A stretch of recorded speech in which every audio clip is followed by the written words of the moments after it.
pessoal, meu nome é Ana e essa é a Dangerzone, um canal criado de fã pra fã de filmes de terror. E a gente tá aqui nessa super maratona fazendo todas as referências destrinchadas da queda da casa de Usher. E essa é a parte 2. A gente achou que ia conseguir dar conta em 2 vídeos, mas a gente tá vendo que é tanto material que a gente vai ter que fazer realmente parte 3 também. Então quem tá aqui com a gente já assistiu toda a série, já assistiu lá o nosso primeiro vídeo e agora vai seguir com a gente na parte 2. Lembrando que esse vídeo é todo spoiler, então se você tá aqui é por sua conta e risco, hein?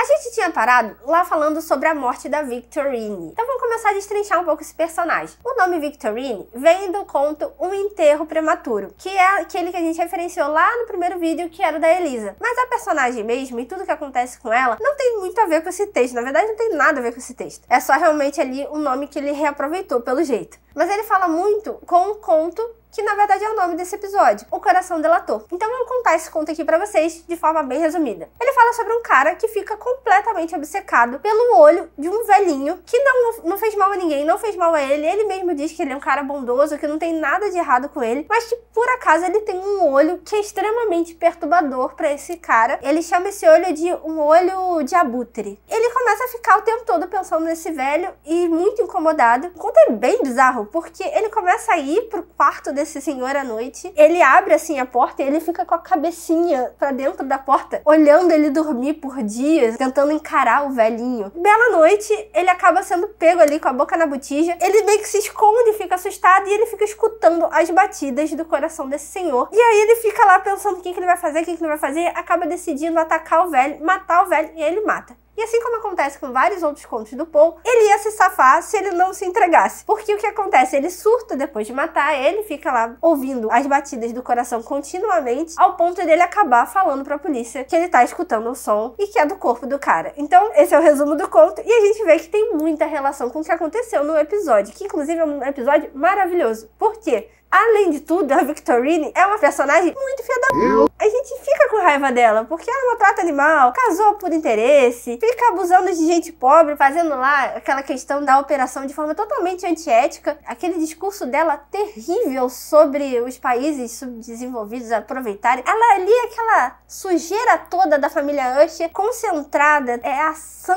nociva do mercado farmacêutico em pessoa. Então, realmente é um episódio muito bom, porque a gente fica assim, essa aí tinha que se ferrar, essa aí tinha que se ferrar. Coitada da Alessandra, a mulher dela, coitada, uma santa. A Alessandra, ela até, pelo que eu fui lendo, é referência a um conto do Poe, que na verdade nem um conto, é a primeira tentativa de uma peça de teatro que o Poe escreveu, só que na verdade ele abandonou no meio, então ele nunca nem terminou. E aí eu também não quis ler, porque eu pensei, vou ler um negócio que tá pela metade, mas chatão. Mas parece que ali o nome vem de lá. A história em si dessa peça nem tem realmente nenhuma relação com a história da personagem. Uma curiosidade interessante é que o dispositivo cardíaco desse episódio faz referência ao olho de abutre do conto, porque o design ali é feito para ser parecido com a descrição do conto do que seria esse tal do olho de abutre.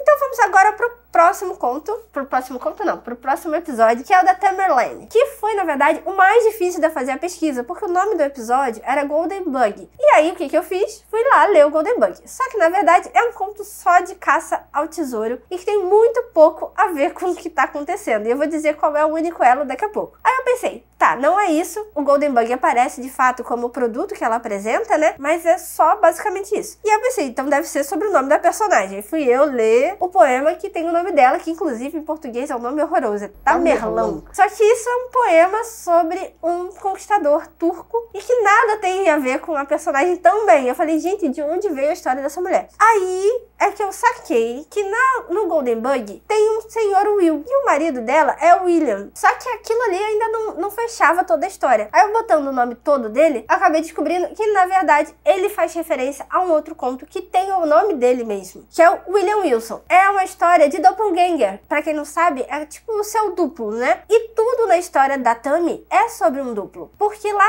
durante a série, a gente descobre que ela, na verdade, tinha uma gêmea e que essa gêmea não nasceu e ela acabou nascendo. Do tipo, ela se sente culpada porque ela absorveu aquele outro feto. E ela que teve acesso à vida enquanto a gêmea dela não teve. Então ela vive essa vida de culpa e sempre tentando fazer uma projeção de que seria a vida dessa outra irmã que não teve essa oportunidade. Aquele roleplay que ela faz com a prostituta e o marido dela, é como se ela estivesse botando uma vida pra gêmea dela, pra ela visualizar uma vida pra gêmea dela. E aí toda a morte dela é baseada nessa história de espelhos, de ela se ver em vários lugares. Então eu acho que o conto do Doppelganger, que vem na verdade do marido dela, tem muito mais a ver do que as coisas que tem referência a ela de fato nessa construção da história. Mas eu achei que, honestamente, ela sofreu mais do que ela merecia, gente. Eu achei pesado esse episódio e lindíssimo esteticamente, com aquelas luzes verdes, foi realmente bem legal.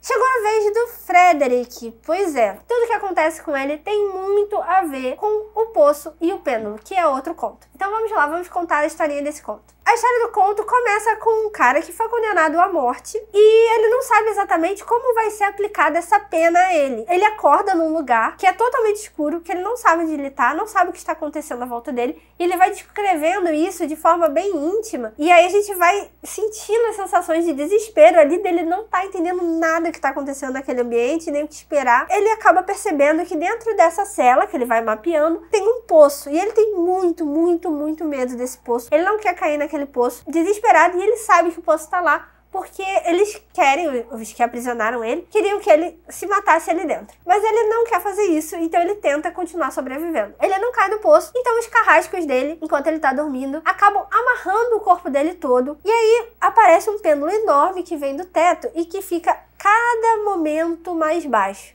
Mas isso fica durando, assim, muito tempo, bem mais do que aconteceu na série. Ele vai vendo muito aos poucos, por horas e horas, intermináveis horas. Só que esse personagem é bem espertão. Ele acaba encontrando uma solução ali, porque ele tem a comida desse lugar onde ele tá, dessa prisão, e ele acaba usando essa comida pra atrair os ratos, que acabam roendo todo esse negócio que tá aprisionando o corpo dele, e aí ele acaba conseguindo se libertar. Fica o poço ainda lá, e o pêndulo ainda tá lá. As paredes do lugar começam a ficar incandescentes e espremê-lo. E quando ele tá assim, prontíssimo para se jogar no poço, desistiu da vida, acaba que muda o governo, os carrascos dele acabam sendo depostos e o novo governo liberta ele. É um final feliz pro cara do conto, mas isso não acontece na série. Vamos lá falar sobre os paralelos disso na série. O Frederick, ele tinha sido muito mal com a Morella e ele não estava predestinado a morrer de forma tão trágica, segundo a própria Verna. Mas por causa de todos esses eventos, dessa loucura e dessa maldade dele, ela decidiu pegar pesado e usar esse método. Agora, o que é mais interessante é a gente perceber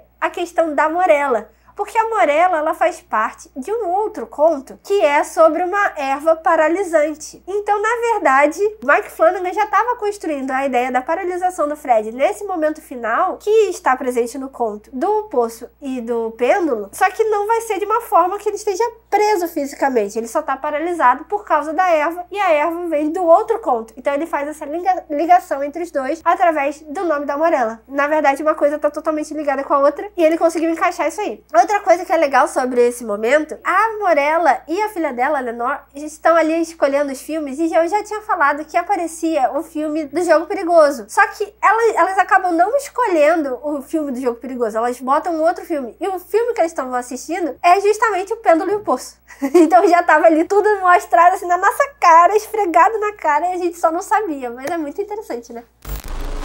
Com isso, a gente termina a nossa grande maratona aí das mortes dos filhos. Só que a gente sabe que ainda falta a Lenore, a Verna e muitas outras curiosidades. Então a gente vai se reunir no próximo episódio para falar sobre tudo isso. E se você tá seguindo até aqui, não esquece de dar seu like, porque isso é muito importante pra gente divulgar o canal. Compartilha com seus amigos que estão assistindo a série, porque eu acho que eles vão gostar de saber todas essas referências. E assim, deu um baita de um trabalho pra mim e pro Loki que editou esses vídeos. Então, por favor, valoriza aí a gente, dando seu like e compartilhando esse conteúdo. Obrigadão por tudo, beijos e até a próxima.